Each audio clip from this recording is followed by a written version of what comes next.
Beed citizen live update. Sarpanch Santosh Deshmukh यांच्या हत्या प्रकरणात आज 22 जुलै रोजी बीडच्या जिल्हा व सत्र न्यायालयात सुनावणी झाली आहे। या सुनावणीत वाल्मिक कराडचा दोषमुक्तीचा अर्ज न्यायालयाकडून फेटाळण्यात आलाय। तसेच आता पुढील सुनावणी 4 ऑगस्ट रोजी होणार आहे। मागील झालेल्या सुनावणी दरम्यान वाल्मिक कराडच्या दोषमुक्तीच्या अर्जावर आणि संपत्ती जप्तीबाबत युक्तिवाद झाला होता। विशेष सरकारी वकील उज्ज्वल निकम यांनी त्याला जोरदार विरोध केला। दरम्यान न्यायालयाने दोन्ही बाजूचे युक्तिवाद ऐकल्यानंतर त्यावरील निर्णय राखून ठेवला होता। आज यावर सुनावणी झाली। यावेळी वाल्मिक कराडने केलेल्या दोषमुक्तीचा अर्ज न्यायालयाने फेटाळला आहे। तसेच वाल्मिक कराडच्या संपत्ती अर्जावर निर्णय राखून ठेवला आहे। वाल्मिक कराडने संतोष देशमुखांच्या खटल्यातून मला दोषमुक्त करावे याबाबत अर्ज दिला होता। तो अर्ज आज न्यायालयाने फेटाळला आहे। अर्ज फेटाळल्यानंतर दुसरा आरोपी विष्णू चाटे आणि इतर सर्व आरोपींनी आम्हाला या खटल्यातून वगळावे, दोषमुक्त करावे अशा प्रकारे अर्ज केला। तसेच वाल्मिक कराडने जामिनावर मुक्तता करावी असा देखील अर्ज केलाय। त्यावर देखील आम्ही आमचं म्हणणं मांडून विरोध केला आहे। आज न्यायालयात ड्राफ्ट चार्ज करून वाल्मिक कराड आणि त्यांच्या साथीदाराविरोधात वेगवेगळ्या कलमाखाली 12 ते 13 आरोप निश्चित केले जावे असा विनंती अर्ज केलाय। या अर्जाची सुनावणी पुढे होणार आहे।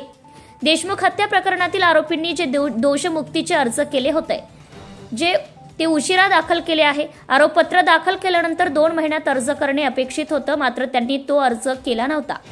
न्यायालयाने अर्ज फेटाळावे अशी देखील त्यांनी मागणी केली आहे। आता 4 ऑगस्ट रोजी यावर सुनावणी होणार आहे अशी माहिती उज्ज्वल निकम यांनी दिली।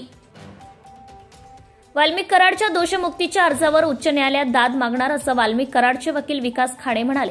वाल्मिक कराडच्या दोषमुक्तीच्या अर्जावर सुनावणी झाली। या सुनावणी दरम्यान न्यायालयाने अर्ज फेटाळला आहे। या संदर्भात उच्च न्यायालयात दाद मागणार असल्याचं कराडचे वकील विकास खाडे यांनी सांगितले। तर वाल्मिक कराडचा जामीन अर्ज देखील न्यायालयात सादर करण्यात आलाय। सर्व आरोपींच्या वकिलांकडून दोषमुक्तीसाठी अर्ज दाखल करण्यात आलाय।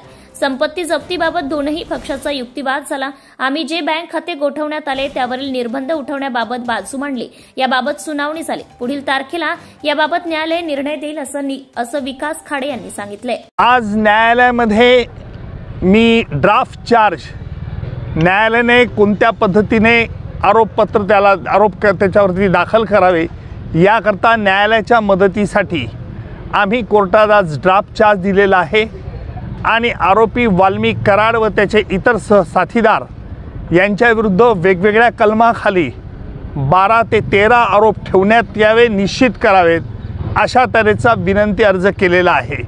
अर्थात या अर्जाची सुनावणी या आरोपींनी जो दोषमुक्त करायचा अर्ज दिलेला आहे तो डिसाईड ज्या वेळेला होईल त्यावेळेलाच त्याची सुनावणी लगेच घेतली जाईल आणि एकदा आरोपींच्या विरुद्ध आरोप निश्चित न्यायालयाने केले की मग खटल्याची प्रत्यक्ष सुनावणीला सुरुवात होईल। माझ्या इतकेच माझे कॉम्पिटंट सहकारी बाळासाहेब कोल्हे असल्याने आपण त्याबद्दल निश्चिंत राहावं की हा खटला तातडीने याची सुनावणी होईल। हे असं हे आरोपी 8 आहे। प्रत्येक आरोपीला नैसर्गिक न्यायदान तत्वानुसार बचावाची संधी द्यावी लागते। न्यायालयाने तशी संधी दिलेली आहे, त्याच्यामुळे हा खटला कुठे लांबणीवर पडतोय अशातला भाग मुळीच नाही। सर, संपत्ती जप्तीबाबत अर्ज न्यायालयाने संपत्ती जप्त आणि त्याचे अकाउंट फ्रीज करण्याचा निर्णय राखून ठेवलेला आहे। इतर जे अर्ज किरकोळ अर्ज होते गाड्याविषयी किंवा आमचे काही कागदपत्र उशिरा दाखल केलेले त्या अर्जावरती देखील न्यायालयाने ते आमचे अर्ज मंजूर केलेले आहेत। त्याला देखील काही आरोपीतर्फे फारसा आक्षेप घेण्यात आलेला नव्हता। Subscribe now and press the bell icon. Never miss an update.